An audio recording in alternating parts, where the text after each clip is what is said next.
ये 5 साधक तत्व हैं। सबसे पहले नाम का जप, रूप का दर्शन, राधा वल्लभ लाल का दर्शन। महाप्रभु ने कहा राधा वल्लभ लाल को हृदय ध्यान मुख नाम।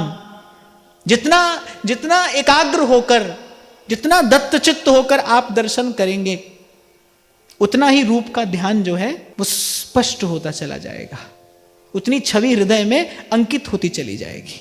फिर लीला कथा का श्रवण, कथन भी कर सकते हो, यानी केवल श्रवण नहीं। केवल श्रवण हुआ तो आपको लगेगा भाई जब कोई सुनाने वाला मिलेगा तब सुनेंगे, नहीं, सुनिए भी और सुनाइए भी। सुनना भी है और सुनाना भी है। धाम का सेवन, जैसी अनुकूलता हो, जैसी श्री जी की कृपा हो, धाम का सेवन, और इन सबसे ऊपर प्रसाद की निष्ठा। ये साधक जीवन में अत्यंत उपयोगी और अत्यंत सहायक है, प्रसाद की निष्ठा। आप देखो यहाँ के रसिकों ने जल भी पिया तो कैसे, करुआ को पानी, जाके पिए हिये में आवे मोहन राधा रानी। हमारे ध्रुवदास जी तो कहते हैं जल हूं भूल न पीजिए बिन लीने निज नाम। जल की बूंद भी श्री जी के स्मरण के बिना हमारे भीतर नहीं जानी चाहिए। जल हूं भूल न पीजिए। तो ये जो है ये साधक है, अर्थात ये भाव की अभिवृद्धि कराने वाला है, ये धीरे धीरे भाव को पुष्ट करने वाला है। और बाधक तत्व क्या है? सेवक जी महाराज एक स्थान पर बड़ा सुंदर संकेत करते हैं।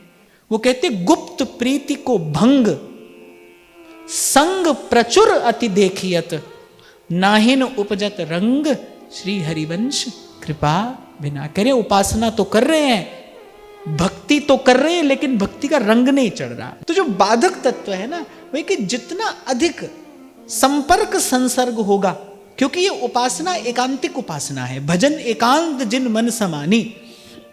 अरे हमारे प्रिया प्रीतम का स्वभाव कैसा है? वो कह रहे उनको कहाँ रहना अच्छा लगता है? भीरते न्यारे ही खेले। इसलिए आरंभ में कह दिया गया अपने स्वरूप का ज्ञान भी और अपने इष्ट के स्वरूप का ज्ञान भी, अपने इष्ट के स्वभाव का ज्ञान भी होना चाहिए। भाई हमारे इष्ट को क्या प्रिय लगता है, क्या उनको अच्छा नहीं लगता है, हमारी प्रिया प्रीतम कैसे है, चल रही भीरते न्यारे ही खेले। ये बड़ी एकांतिक उपासना है। मैंने धीरे धीरे संसार का संपर्क संसर्ग जो है वो कम होना चाहिए, और संसार का संग अधिक हुआ तो किसी ना किसी प्रकार से मन और वाणी की चंचलता के कारण कुछ ना कुछ मुख से प्रकट हो ही जाएगा।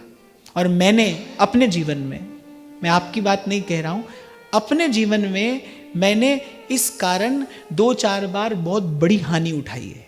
अब बिखरना नहीं है, अब अपने आप को समेटना है। संसार का संपर्क संसर्ग कितना हो, आवश्यकता से थोड़ा सा कम हो, ये हमारा प्रयास रहना चाहिए।